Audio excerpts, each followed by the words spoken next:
متحدہ قومی موومنٹ کے قائد الطاف حسین نے کہا ہے کہ ملکی حالات بد سے بدتر ہوتے جا رہے ہیں، کرپشن عروج پر ہے۔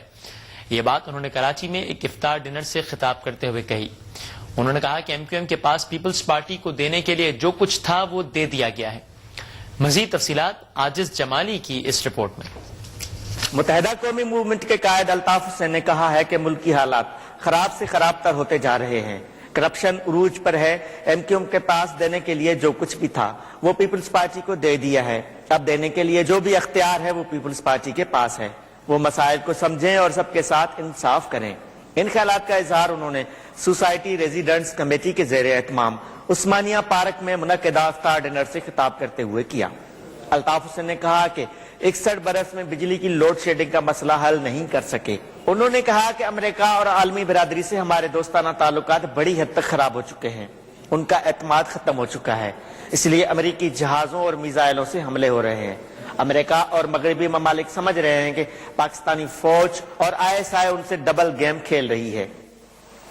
اب ناظم کراچی کے وہ اختیارات نہیں رہے ہیں، وہ فنڈز نہیں رہے ہیں، حیدرآباد کے ناظم کے وہ فنڈز نہیں رہے ہیں، ٹاؤنز کے وہ فنڈ نہیں رہے ہیں، فنڈز نہیں رہے ہیں۔ ہمارے منسٹر کو بے پناہ شکایات ہیں، اس کے باوجود ہم نے ملک کی خاطر، ہم نے جمہوریت کی بقا کی خاطر، ہم نے ان مسائل کو سامنے لانے کے بجائے ہم نے ملک کو پہلے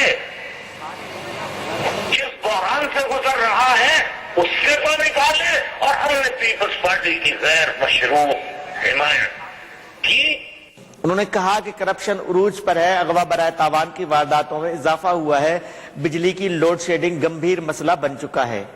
61 برس میں ہم بجلی کی لوڈ شیڈنگ کا مسئلہ حل نہیں کر سکے اور ہم باتیں کرتے ہیں امریکہ اور نیٹو فورسز سے لڑنے کی۔ ہم نے سندھ میں بھی حمایت کی، وفاق میں بھی حمایت کی، صدارتی الیکشن میں بھی حمایت کی۔ ہمارے پاس اب تو پیپلز پارٹی کو دینے کو کچھ نہیں ہے، اب جو دینا ہے، دینے کا اختیار رکھتے ہیں وہ پیپلز پارٹی والے ہیں، وہ مسائل کو سمجھیں اور سب کے ساتھ انصاف کریں۔ انہوں نے کہا ہے کہ طالبانائزیشن سے قبل بھی ہم سب مسلمان تھے، عبادتیں کرتے تھے، لیکن طالبان کے آنے کے بعد شمالی علاقہ جات میں بچیوں کے اسکول ختم کر دیے گئے ہیں۔ کیمرہ مین سلطان محمود کے ساتھ عاجز جمالی، ARY1 ورلڈ کراچی۔ اور شہر کراچی میں بجلی کا بحران بدستور جاری ہے۔ اس وقت بھی شہر کو کم از کم 500 میگا واٹ بجلی کی کمی کا سامنا ہے۔